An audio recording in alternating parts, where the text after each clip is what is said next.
আসসালামু আলাইকুম ওয়া রাহমাতুল্লাহ। হযরত মুহাম্মদ সাল্লাল্লাহু আলাইহি ওয়াসাল্লামকে আল্লাহ সুবহানাহু ওয়া তাআলা মানব জাতির জন্য রহমত স্বরূপ প্রেরণ করেছেন। রাসূলুল্লাহ সাল্লাল্লাহু আলাইহি ওয়াসাল্লাম যখন তার মা আমিনার গর্ভে ছিলেন তখন অগণিত অলৌকিক ঘটনা প্রকাশ পেয়েছিল। এমনকি দীর্ঘ 10 মাস মায়ের গর্ভে থাকাকালীন তার মা আমিনা বিন্দুমাত্র কষ্ট অনুভব করেননি। তেমনি নবীজির জন্মের সময়কার কয়েকটি অলৌকিক ঘটনা নিয়ে আলোচনা করব আজকের এপিসোডে। ইয়েমেনের শাসক বাদশাহ আব্রাহা পবিত্র কাবা শরীফ ধ্বংসের জন্য হস্তি বাহিনী নিয়ে মক্কা আক্রমণ করে, তাই এটিকে হস্তি বাহিনীর ঘটনা বলা হয়।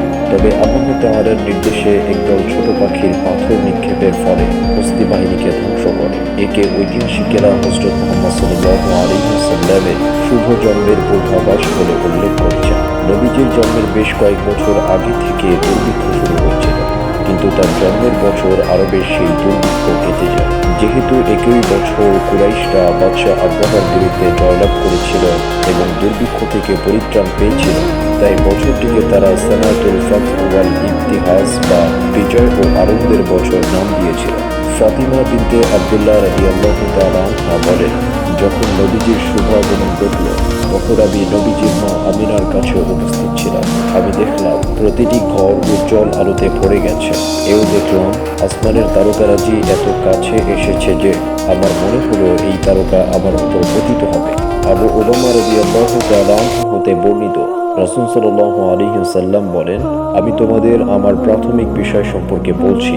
আমি হলাম হযরত ইব্রাহিম আলাইহিস সালাতু ওয়াস সালামের দোয়া ও হযরত ঈসা আলাইহিস সালাতু ওয়াস সালামের সুসংবাদ, আর আমার মায়ের স্বপ্ন যা তিনি আমাকে প্রসব করার সময় দেখেছিলেন, তা হলো এমন এক নূর উদ্ভাসিত হয়েছে যার দ্বারা আমার আম্মা জানের জন্য সিরিয়ার প্রাসাদ ও উজ্জ্বল হয়েছিল। হযরত আয়েশা রাদিয়াল্লাহু তাআলা আনহা বর্ণনা করেন, মক্কা শরীফে এক ইহুদি বাস করতেন।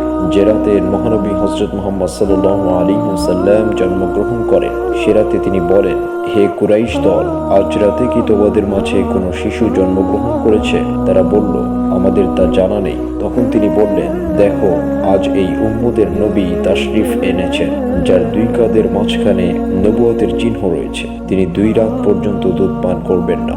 লোকজন খুব দ্রুত ওই সভা থেকে উঠে অনুসন্ধান করতে লাগলো। অবশেষে তারা জানতে পারল যে আব্দুল্লাহ ইবনে আব্দুল মুত্তালিবের ঘরে একটি পুত্র সন্তান জন্মগ্রহণ করেছে।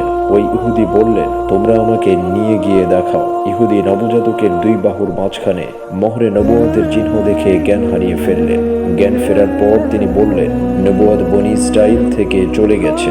হে কুরাইশ সম্প্রদায়, শোনো, এই নবীর ওসিলায় তোমাদের প্রভাব প্রতিপত্তি এতটাই বৃদ্ধি পেয়েছে যে তার শুভাগমনের সংবাদ পৃথিবীর প্রান্ত ও পাশ্চাত্যে ছড়িয়ে পড়েছে।